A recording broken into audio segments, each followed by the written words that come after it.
오늘 하나님께서 우리에게 주시는 말씀은 마태복음 11장 1절에서 6절 말씀입니다. 마태복음 11장 1절에서 6절 말씀으로 제 성경으로는 신약 성경 17페이지 정도 있습니다. 제가 한 절, 여러분이 한 절, 마지막 6절을 함께 읽도록 하겠습니다. 예수께서 12제자에게 명하시기를 마치시고 이에 그들의 여러 동네에서 가르치시며 전도하시려고 거기를 떠나 가시니라.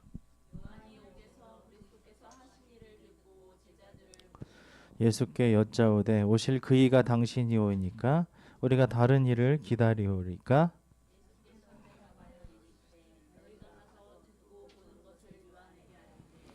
맹인이 보며 못 걷는 사람이 걸으며 나병 환자가 깨끗함을 받으며 못 듣는 자가 들으며 죽은 자가 살아나며 가난한 자에게 복음이 전파된다 하라. 누구든지 나로 말미암아 실족하지 아니하는 자는 복이 있도다 하시니라. 아멘. 할렐루야. 우리 하나님께 영광의 박수 올려드립시다.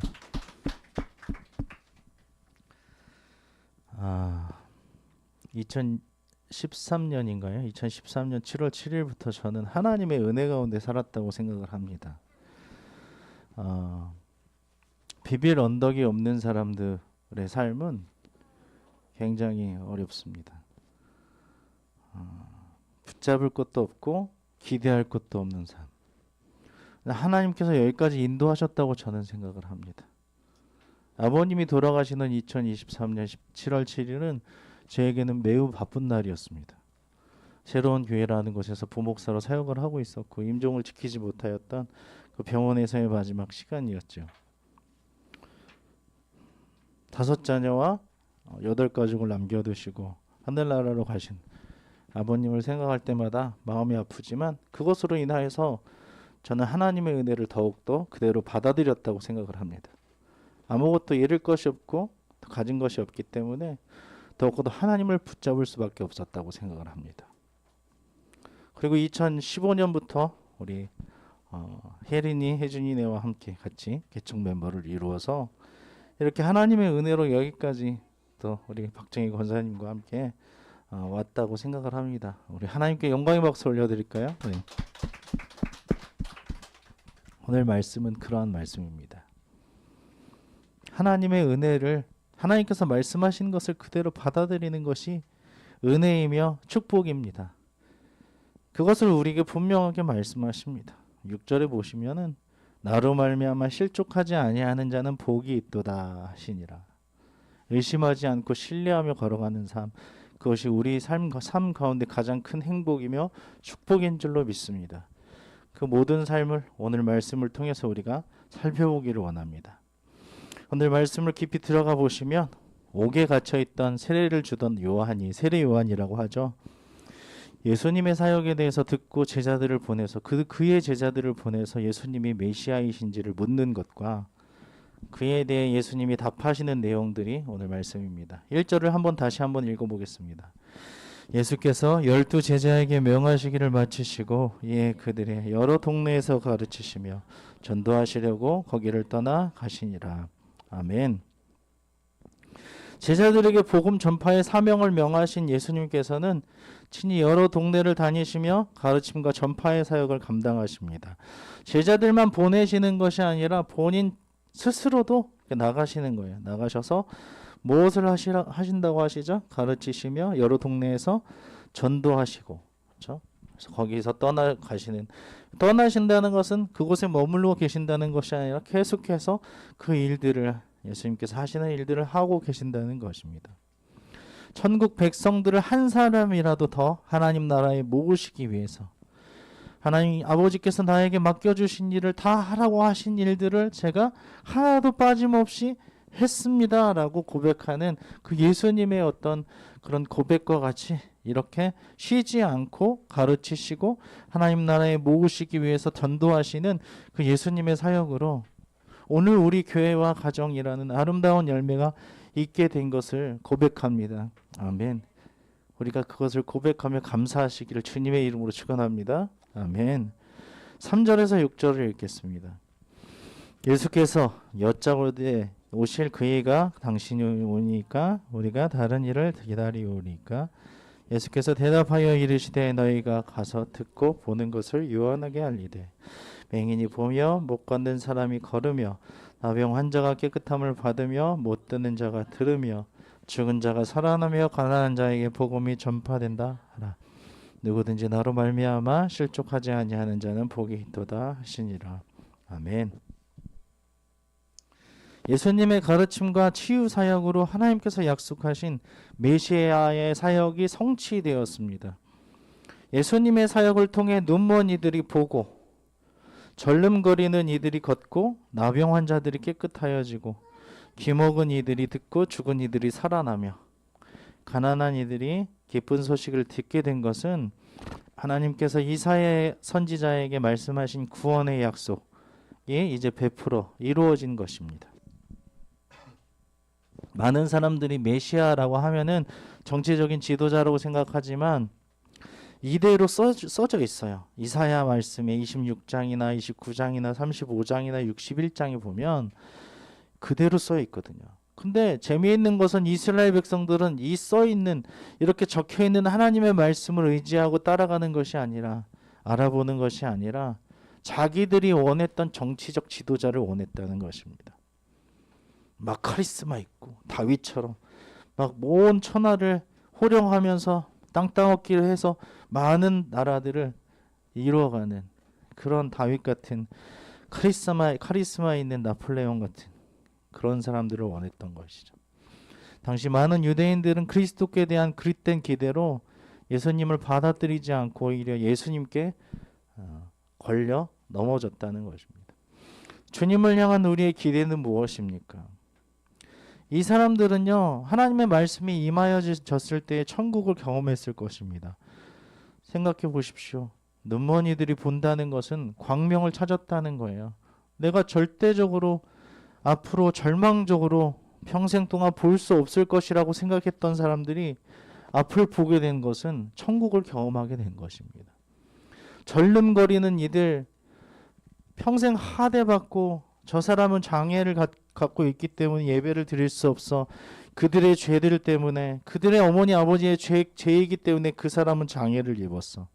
저 사람은 성전에 나와서 예배할 수 없어 라는 어떤 하대를 받고 천대를 받고 그렇던 사람들이 똑바로 걷고 뛰어갈 수 있는 그런 것들이 또 천국을 경험하게 되는 것이죠.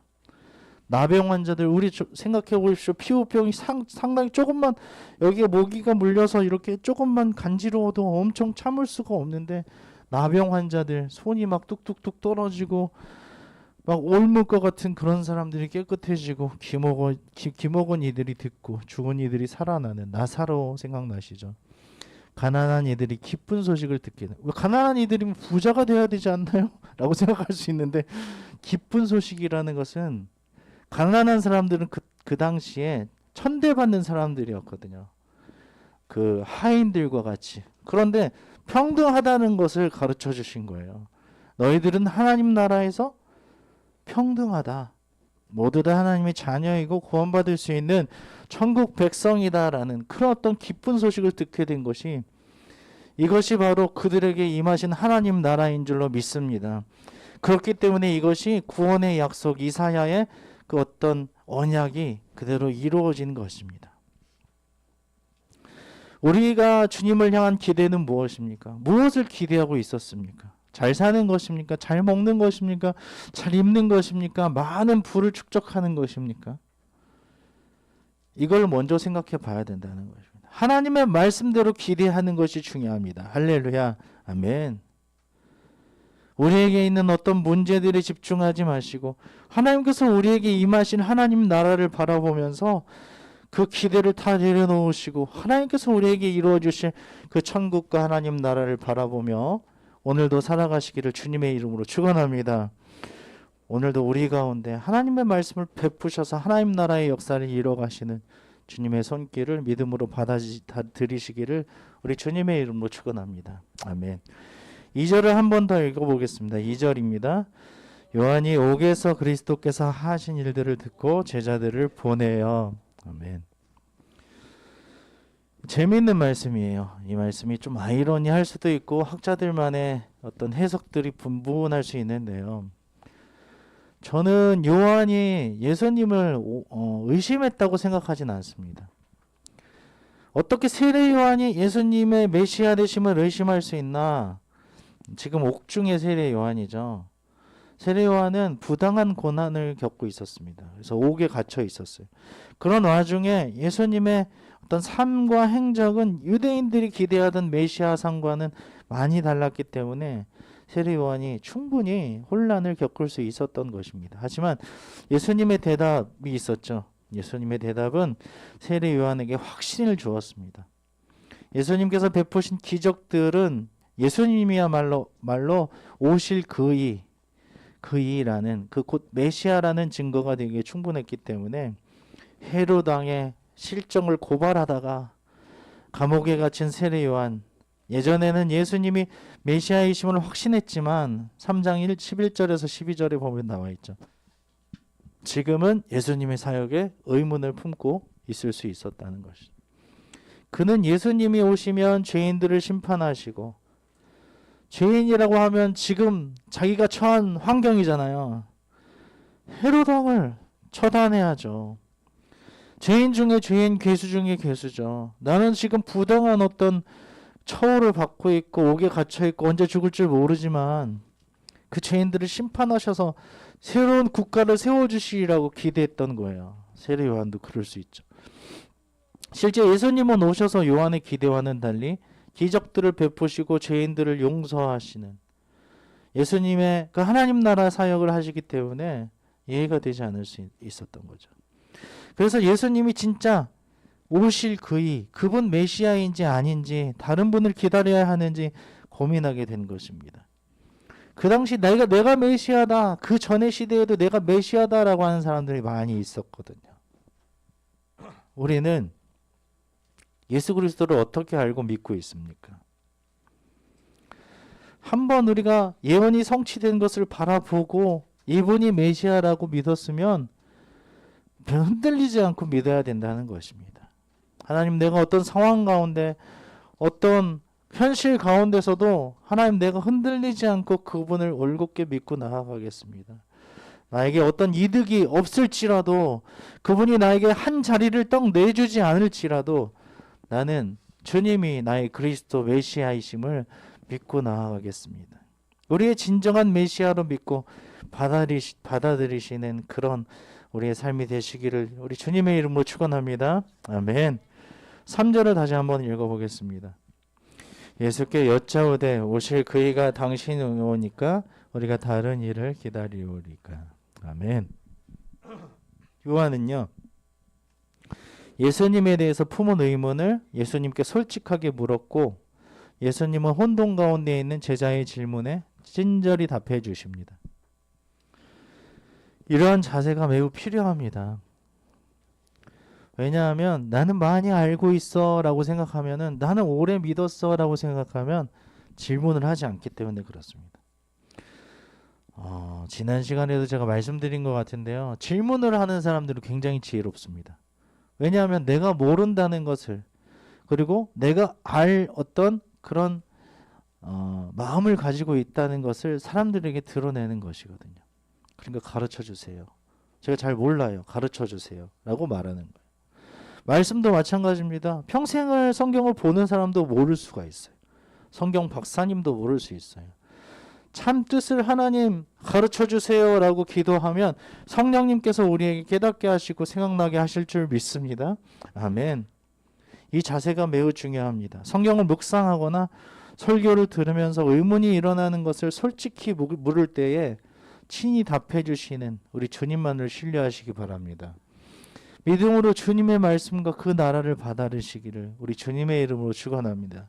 그럴 때 주님께서 가장 상세하게 가르쳐 주실 거예요. 오늘 말씀 보시면 뭐라고 하세요? 5절 다시 한번 읽어볼까요?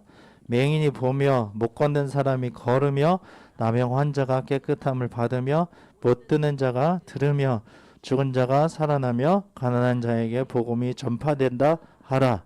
아멘. 이게 무슨 말씀인지 아세요? 암호 같은 거예요.